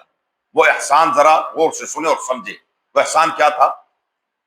فرمایا میں جس کو باطن سمجھتا ہوں میں کبھی اس کے ہاتھ میں ہاتھ بولے، اور فرمایا میرے ابا حضرت سیدنا علی المرتضیٰ تو شیر خدا تھے، اگر ابو بکر صدیق حضرت عمر و عثمان باطل ہوتے تو وہ بھی کبھی ان کے ہاتھ میں ہاتھ بولے۔ کچھ سمجھ آ رہی ہے؟ ہاں، کچھ سمجھ آ رہی ہے کہ اگر باطل کے ہاتھ میں ہاتھ دینا ہوتا، اور جیسے بتایا جاتا ہے کہ سیدنا علی المرتضیٰ نعوذ باللہ دل سے نہیں اوپر سے، تو سوال یہ ہے کہ حضرت حسین نے کیوں اوپر سے ہاتھ دے تھے؟ اپنے آپ کو بھی بچا لیتے، خاندان کو بھی بچا لیتے، مسئلہ کوئی۔ کچھ سمجھ آ رہی ہے؟ سو رہے کہ جاگ رہے ہیں؟ ہاں، اس لیے بار بار آپ سے پوچھ رہا ہوں کہ آپ کے دل دماغ میں کوئی بات بیٹھے۔ نوجوانوں کو 2 باتیں سنائی جاتی ہیں، ان کا ایمان ڈگمگا جاتا ہے۔ ہمارا ایمان ہے سیدنا علی المرتضیٰ ان تینوں خلفاء کو حق سمجھتے تھے، اس لیے ان کے ہاتھ میں ہاتھ دیا تھا۔ اگر تقیہ جائز ہوتا، تقیہ اس کو کہتے ہیں کہ دل میں کچھ ہو اور زبان پر کچھ ہو، اگر تقیہ جائز ہوتا تو سیدنا حسین تقیہ کرتے۔ اگر سیدنا حسین نے تقیہ نہیں کیا، ہمارا ایمان ہے کہ سیدنا علی المرتضیٰ نے بھی کبھی تقیہ نہیں کیا۔ وہ ان کو دل سے حق سچ مانتے تھے، ان کے ہاتھ پر بیعت کی۔ اسی حضرت حسین رضی اللہ تعالیٰ عنہ نے بھی کیا ہے، ان کے ہاتھ پر بیعت کی، بیعت کرتے رہے۔ بلکہ سیدنا معاویہ رضی اللہ تعالیٰ عنہ کے ہاتھ پر بھی کیا ہے، حسنین کریمین نے بیعت کی، صلح کی۔ مشہور آج یہ حضرت حسن کا نام نہیں لیتے، حضرت حسن کا نام نہیں لیتے. کیوں؟ 50,000 کی فوج لے کر نکلے. ادھر سے حضرت معاویہ آئے. راستے میں رسول اللہ مبارک کی پیشن گوئی سامنے آئی. تکوینی نظام شروع ہوا. سیدنا حسن کے بارے میں حضور نے فرمایا تھا میرا یہ بیٹا ایسا ہے، اس کے ذریعے سے میری امت کی 2 بڑی جماعتوں میں صلح ہوگی.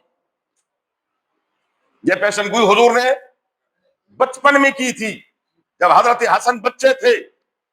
ادھر سے انہوں نے آدمی بھیجا کہ صلح کر لیتے. سیدنا معاویہ رضی اللہ تعالیٰ عنہ کی خدمت میں شرائط بتائیں. کیا لوگ تھے؟ ہمارا ایمان ہے یہ ایک لوگ تھے. ہمارا ایمان ہے یہ ایک تھے. وہ کہتے نہیں. ذرا تاریخی بات سنیں. حضرت سیدنا معاویہ رضی اللہ تعالیٰ عنہ نے صاف کاغذ دیا. کوئی شرط نہیں فرمایا جو آپ کا دل کرتا شہزادے لکھ دے میں سائن کر دوں. تاریخ ہے، شیعہ بھی مانتے. صاف کاغذ دیا. آئے کہاں سے؟ دمشق سے، شام سے. کس نیت سے آئے ہیں؟ لڑنے کی نیت سے آئے ہیں.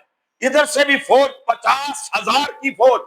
حضرت حسن یہ نہیں ہے کہ وہ کوئی نہتے ہیں، ان کے ساتھ کوئی ہے نہیں، بلکہ کیا ہے 50,000 افراد ہیں ساتھ. یہ 50,000 کہنا بہت آسان ہے، 50,000 کہنا، لیکن 50,000 اکٹھے کرنا لگ پتا جاتا ہے کہ 50,000 کیا. ہمارے ہاں جب 2-3 ہزار افراد ہو تو ہم کہتے ہیں لاکھوں کا مجمع تھا. ہم تو تھوک کے حساب سے بولتے ہیں. پھر تو وہ تھوک کے حساب سے ہم سمجھتے ہیں کہ یہ 50,000 تو کوئی بات ہی نہیں ہے. 50,000 کو اکٹھے کر کے دکھا دے لگ پٹا جائے گا. تو 50,000 کی فوج ہے ان کے ساتھ. لیکن آپس میں جب بات چیت ہوتی ہے تو یہ نہیں کہ آپ یہ کریں گے تو میں یوں کروں گا، آپ یوں کریں گے تو نہیں. فرمایا شہزادے آپ کے جی میں جو آتا ہے حضرت نے لکھی یہ ہوگا، ایسے ہے ایسے ہے ایسے ہے. حضرت معاویہ رضی اللہ تعالیٰ نے سائن کر. فرمایا ٹھیک ہے مجھے منظور. حضرت معاویہ رضی اللہ تعالیٰ عنہ کے ہاتھ پر اگر نعوذ باللہ وہ باطل ہوتے تو یہ صلح کرتے. کبھی باطل سے صلح ہوئی ہے؟ حق اور باطل کی کبھی صلح ہوئی ہے؟ ہاں، کبھی ان کے ہاتھ پر، باطل کے ہاتھ پر کبھی حسنین کریمین بیعت کر سکتے ہیں؟ نہیں. جب یزید کو باطل سمجھا اور تھا وہ باطل تو پھر کیا ہے، کنبہ کٹوا دیا اور قیامت تک کے لیے مہر لگا دی کہ نہیں نہیں ہم تقیہ نہیں کرتے. جس کو مانتے ہیں ببانگ دہل مانتے ہیں، جس کو نہیں مانتے چاہے خاندان کٹ جائے لیکن ہم پھر نہیں مانتے.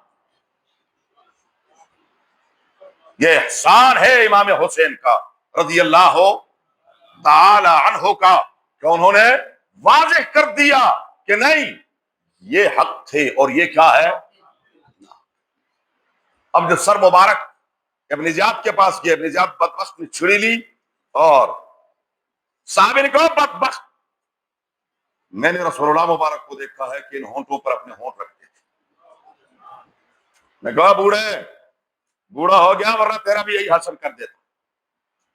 یہاں سے جب یہ قافلہ پہنچا اور شام گیا، دمشق میں جب یزید کے دربار میں پہنچے، اب یہاں یزید نے اس کو ایک تھال میں اور ریشمی کپڑا اس کے اوپر رکھ کر اور کہا برباد ہو ابن زیاد. اس کو پتہ نہیں ہے کہ رشتے کیا ہوتے ہیں. اور یہ اس نے جب گھر میں اس کی بیوی کو پتہ چلا وہ بغیر چادر دوپٹے کے پہنچ گئی. انہوں نے کہا بدبخت کیا کر بیٹھا یہ تو نے کیا کیا ہے؟ کسی کی چادر لے کر اس کے سر پر دوپٹہ رکھا اور پھر انہی کی تاریخ لکھتی ہے کہ یزید نے اپنا چہرہ بھی پیٹا. کہا ہے یہ میرے ساتھ کیا ہو گیا، لیکن اس سے کچھ نہیں ہوتا. صرف اتنی بات سے بولیں کچھ نہیں ہوتا. یہاں ان کا دامن صاف کرنے کے لیے کوشش کی جاتی ہے کہ جی سب کچھ ابن زیاد نے کیا، سب کچھ ہمارے اکابر فرماتے ہیں ابن زیاد کچھ نہ کرتا، یزید کچھ نہ کرتا، صرف ایک کام کرتا، ابن زیاد کو سولی پر چڑھا دیتا، بات ختم ہو، قیامت تک کے لیے اس کا دامن صاف ہو جاتا، قیامت تک کے لیے اس کے داغ دھل جاتے۔ لیکن اس بدبخت نے تو یہ کیا کہ پہلے وہ صرف بصرے کا گورنر تھا، بصرہ کوفہ دونوں اس کے قلمرو میں دے دیے۔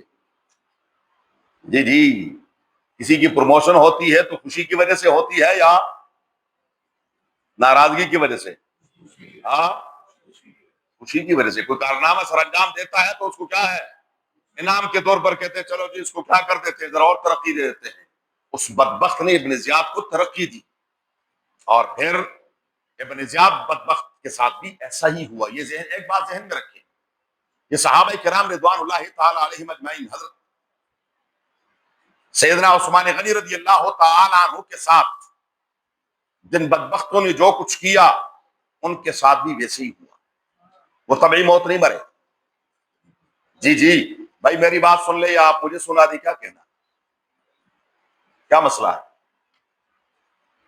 خدا کے لیے کوئی بندہ بات کرتا ہے یار، بڑے سوچ سمجھ کر، کوئی تیاری کر کے ایک دماغ بنا کر آتے ہیں، کوئی مذاق نہیں ہے، ایک تاریخی بات کر رہے ہیں، سب کو سوشل میڈیا پہ جا رہا ہے، یہ نہیں سمجھ آتی۔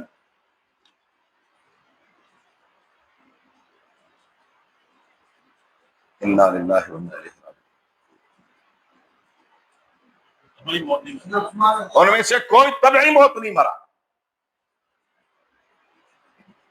اسی طریقے سے یہ بدبخت بھی جب مردار ہوا، اس کا سر آیا،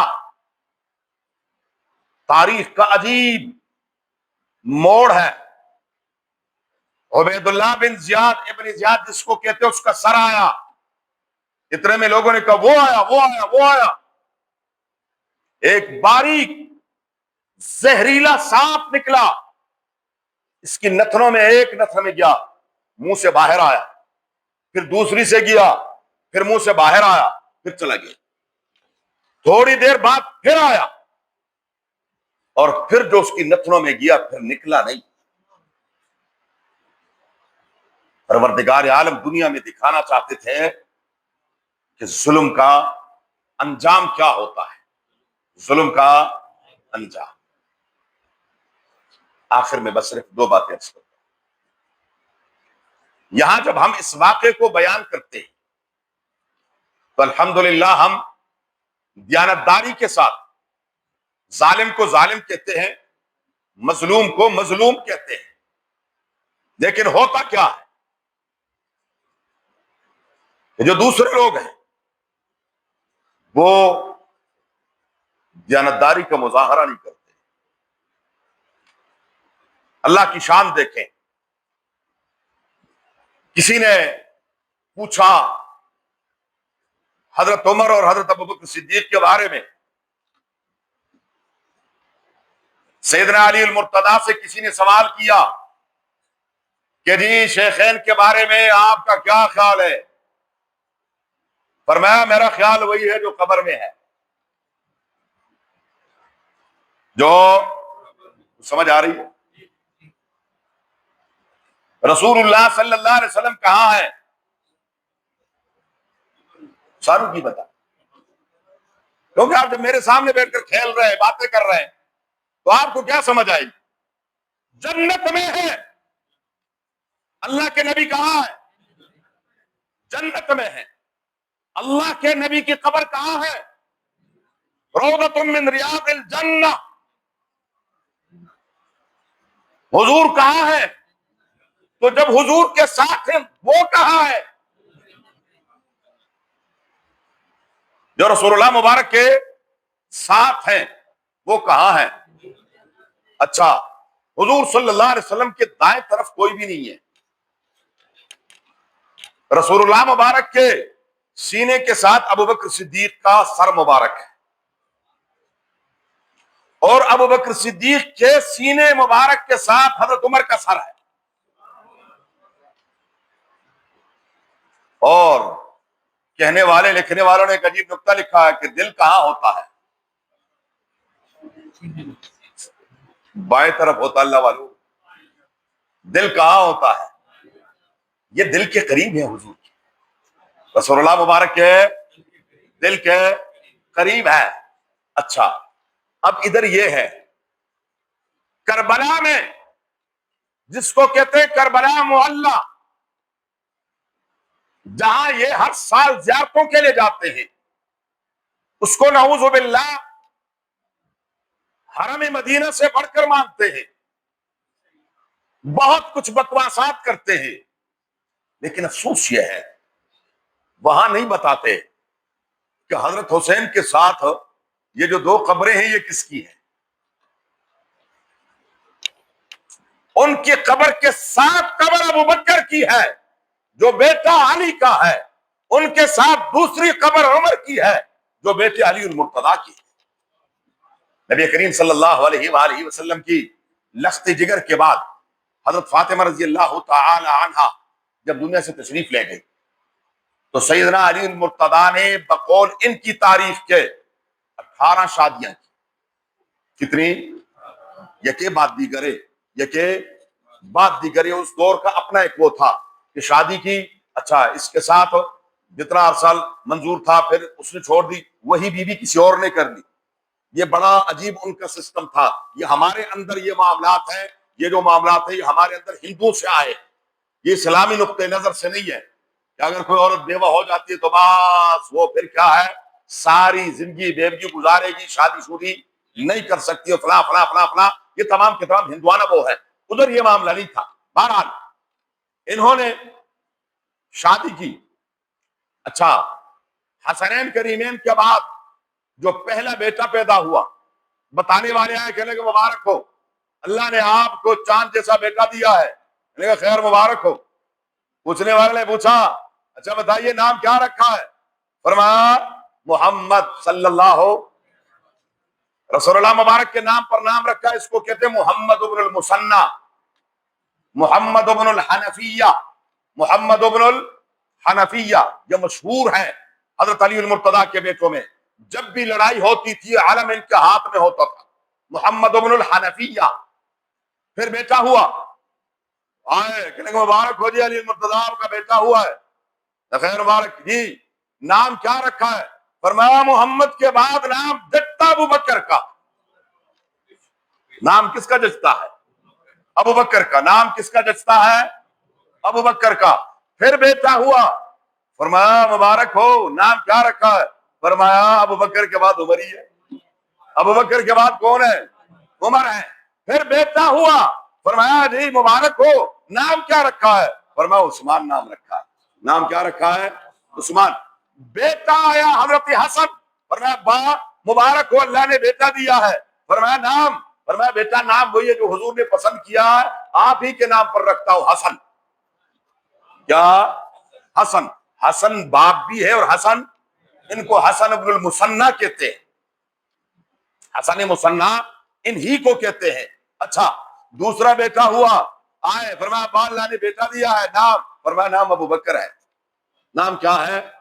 مجھے بتائیے، چلو وہ بدبخت کہتے ہیں نعوذ باللہ، ہمارا عقیدہ نہیں ہے، ہم سوچ بھی نہیں سکتے کہ حضرت علی المرتضیٰ جیسے شیر خدا کبھی بزدل ہو سکتے ہیں۔ بولو بولو، کبھی نہیں نہیں نہیں نہیں، سوال ہی نہیں پیدا ہوتا۔ لیکن جب وہ دنیا سے چلے گئے ہیں، ابو بکر بھی فوت ہو گئے ہیں، عمر بھی فوت ہو گئے ہیں، عثمان غنی بھی، بچوں کے نام پھر بھی کس کے نام پر رکھ رہے ہیں؟ ہاں، ابو بکر کے نام پر، عمر کے نام پر، عثمان کے نام پر۔ ان کی دشمنی تھی؟ کبھی دشمن بھی دشمن کے نام اپنے بیٹے پہ رکھتا ہے؟ ہاں، فَاعْتَبِرُوا يَا أُولِي الْأَلْبَابِ، اگر کچھ عقل، سوچ، فکر ہے کچھ تو سوچو۔ اور کوئی مائی کا لال اس بات کو جھٹلا نہیں سکتا۔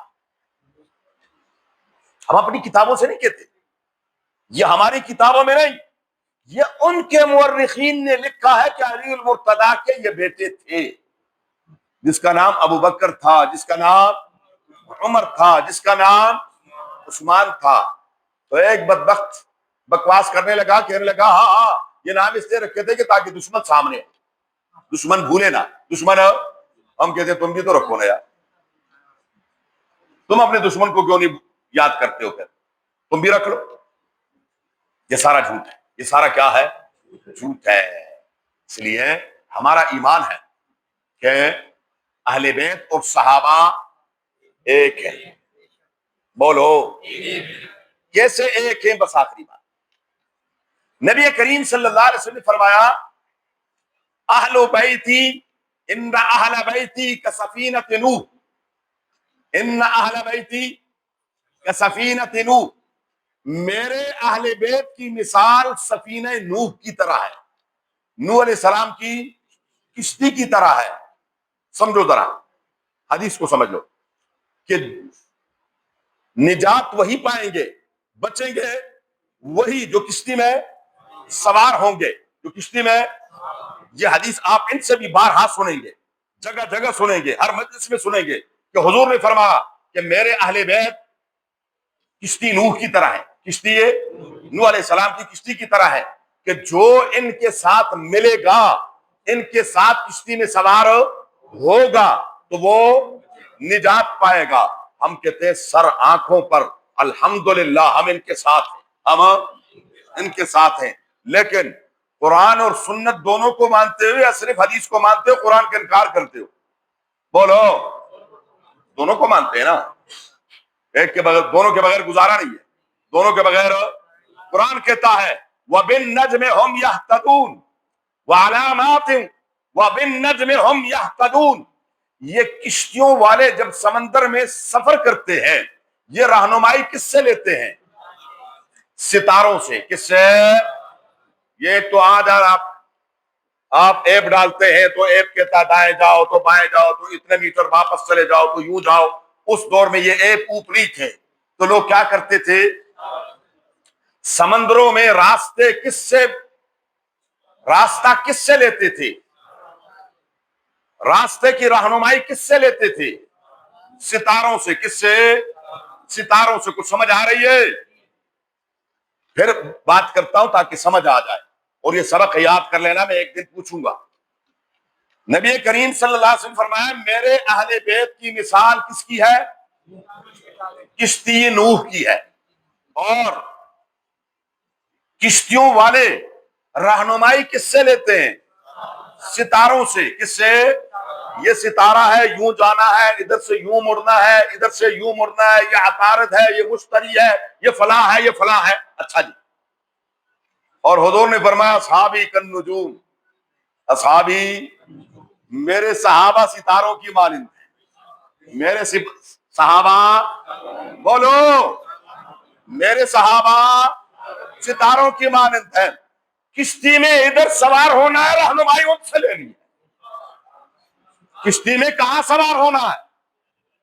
بولو، اہل بیت کی کشتی میں سوار ہونا ہے۔ اہل بیت کی محبت کے بغیر خدا کی قسم ایمان ہے ہی نہیں۔ اہل بیت کی کشتی میں سوار ہونا ہے، پر رہنمائی کس سے لینی ہے؟ صحابہ سے۔ کس سے؟ اس لیے ہم کہتے ہیں صحابہ اور اہل بیت دونوں کیا ہے؟ اللہ تعالی ہمیں انہی کے نقش قدم پر چلنے کی توفیق عطا فرمائے۔ یا رب لک الحمد کما ينبغي لجلال وجهك وعظیم سلطانک۔ جزا اللہ عنا محمد صلی اللہ علیہ وآلہ وسلم وما هو اہلہ۔ پروردگار جو کہا سنا اس پر عمل کی توفیق عطا فرما، اس میں جو غلطی کوتاہی لغزش ہوئی اللہ تو کریم ہے معاف فرما۔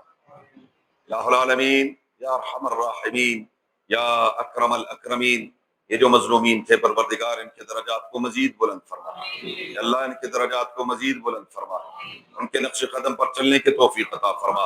الہ العالمین ان کے ساتھ ہم سب کو آخرت میں، حشر میں، یا اللہ ان کے قدموں میں ہمیں اپنے پروردگار فضل اور کرم سے حشر نصیب فرما، یا اللہ ان کے قدموں میں حشر نصیب فرما۔ الہ العالمین ان سے سچی محبت نصیب فرما۔ الہ العالمین بدعات سے، خرافات سے، یا اللہ جو ان دونوں قدسی صفات ہستیوں کو، اہل بیت اور صحابہ کو جدا کرنے کی توفیق عطا فرماتے ہیں، جدا کرنا چاہتے ہیں، یا اللہ ان کو ہدایت نصیب فرما۔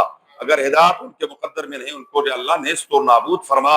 یہ ایک تھے، ایک رہیں گے، اللہ ہمیں ان دونوں سے محبت نصیب فرما، اللہ سچی محبت نصیب فرما۔ اللہم حصل مرادنا ویسر امورنا بجاہ حبیبک المصطفیٰ و نبیک المرتضی صلی اللہ علیہ وآلہ وآصحابہ اجمعین۔